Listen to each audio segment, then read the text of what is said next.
Waters Landing had updates on 14 properties in June, including 5 coming soon, 7 new listings, 11 active, 2 price changes, 7 new contracts, 2 failed listings, and 1 closing. I'm Jed Williams with Hagan Realty, and if you're living or looking in Germantown, there is no better place to keep up with what's going down in real estate than right here. So let's get moving. We'll start off with 2412 Afternoon Lane, a 3-bedroom, 3.5-bath, 1,400 square foot interior townhome that listed in May for $499,900 and went under contract 3 days later. They spent the rest of May and the whole month of June under contract.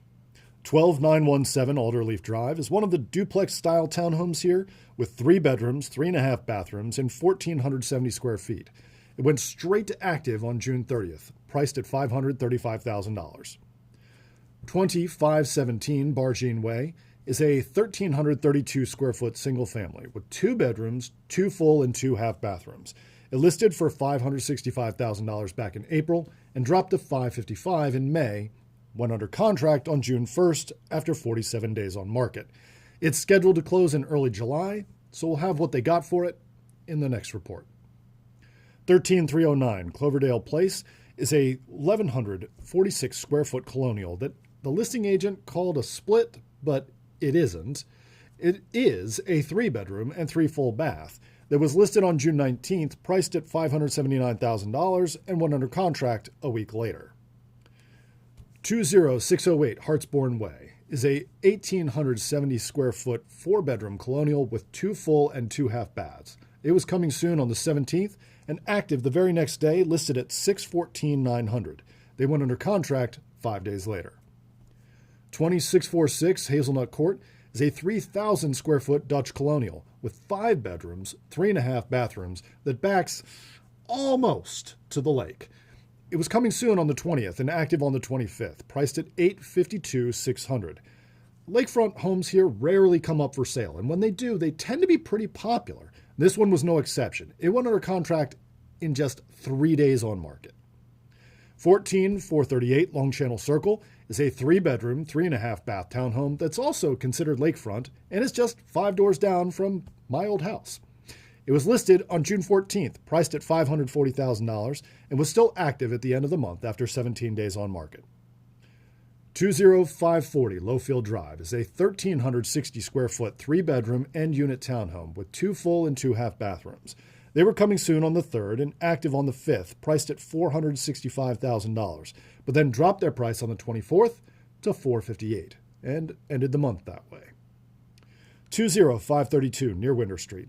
This is a 1,400 square foot, 4-bedroom, 3 full bath colonial that popped up as coming soon on May 30th. It was set to go active at the end of June with a list price of $495,000, but got pushed back to early July, so we'll get an update here next time. 20011 Placid Lake Terrace is a 1,600 square foot, 3-bedroom, 2 full and 2 half bath interior townhome. They listed in May, priced at $510,000, and went under contract on June 9th after 26 days on market. It closed on the 24th for $500,000. Less $5,000 in closing cost help for $15,000 less than their list price. Just down the block at 20043 Placid Lake Terrace, we have a 1,400 square foot, 3-bedroom interior townhome with 2 full and 2 half bathrooms that listed at $515,000 back in May. They dropped their price to $500,000 on June 24th, the same day as their neighbor closed for that amount, and they ended the month still active at 42 days on market.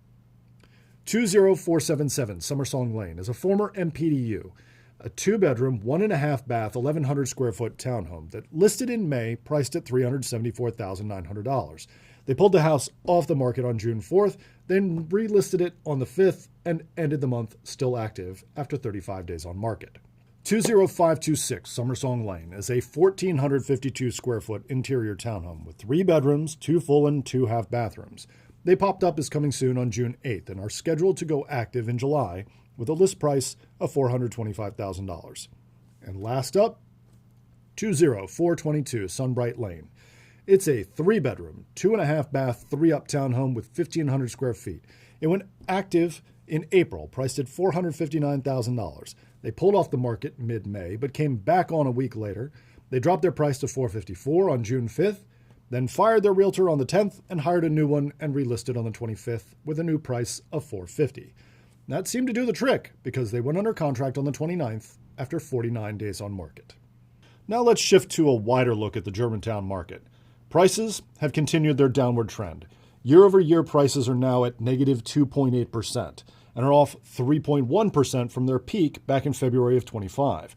On a $700,000 house, that's over $21,000.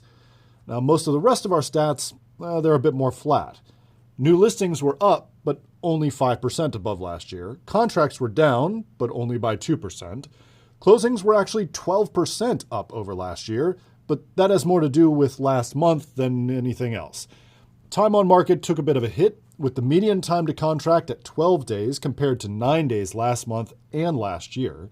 The average, though, is at 30, which means homes are taking 50% longer on the market than they were last year. The listing failure rate fell to 14%, the lowest level of the year. But with 50% more homes listing than going under contract in June, I do expect the failure rate to increase in the coming months. As for mortgages, the average 30-year fixed-rate loan ended the month virtually unchanged at 6.6%. So prices are down, inventory is increasing, homes are sitting on the market for longer, and almost 1 in 7 listings is failing to sell. While temperatures in June were scorching hot this year, the real estate market here in Germantown was far more tepid, which is exactly why who you hire to sell your home matters, and hiring Hagan Realty is always your best move. So remember, if you or one of your friends or neighbors are looking to buy or sell, give me and my team a call. I'm Jed Williams with Hagan Realty. In Waters Landing, you'll be moved.